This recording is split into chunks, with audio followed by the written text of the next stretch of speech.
سپیده باش لانا لپارێزگاها دووکێ ئەvە ji بû demê pitir ji çar rojane berdewamî baran li parêzgeha Duhokê dibarîtin û baraneka çira bi taybetî jî li danê şevê.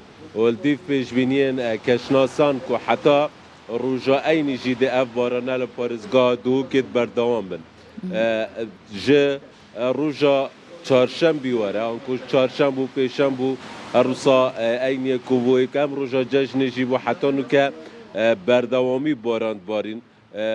Herusa ew rîbarên li dewroberên Duhokê astê avê lê bilind bûye. Herusa li nav bendava Duhokê jî astê avê bi rêjeyeka berçav cuda ji salên dî astê avê bilind bûye.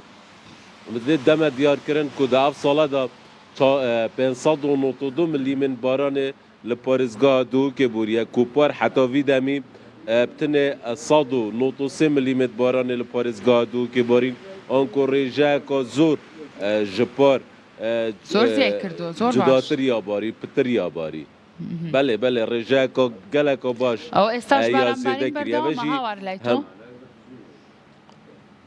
belê lana nûke jî baranbarîneka nerm ya barîtin lê taybetî jî wekî min de diyarkirin bi şevê baraneka geleka çir herusa birîsiyên gelekên pês li parêzgeha Duhokê ve den.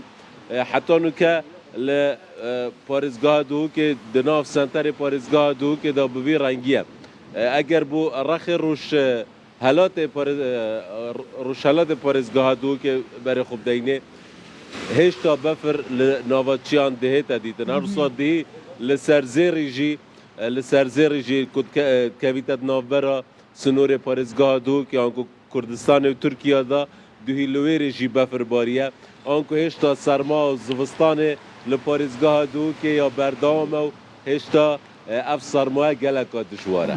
Wata hêşta xelkî parêzgehê Duhok nabe بیرلەوە بکەنەوە بچم بۆ سەیران چونکە چواردەوریان هەمووی بەفرەوە و تۆڵەوە نییە ئەی ناو سنتەری شارەکە پێم بڵێ هاوار ساردەوە نیە کەشەکە ئێستا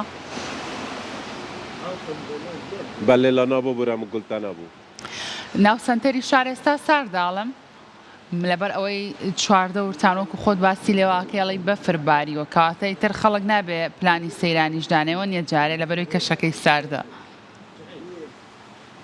Barke keşê nav parêzgeha Duhokê li senterê parêzgeha Duhokê jî gelekê sar e. Hewayekê gelekê tazî di gel baraneka dijwar dihêtin. Ji ber hindê jî heta nûke xelkî planên xwe yên geşt û seyrana nedanayîne. Bitinê ew nebin yên ku diçine ew xaniyên geştiyarî. Zor baş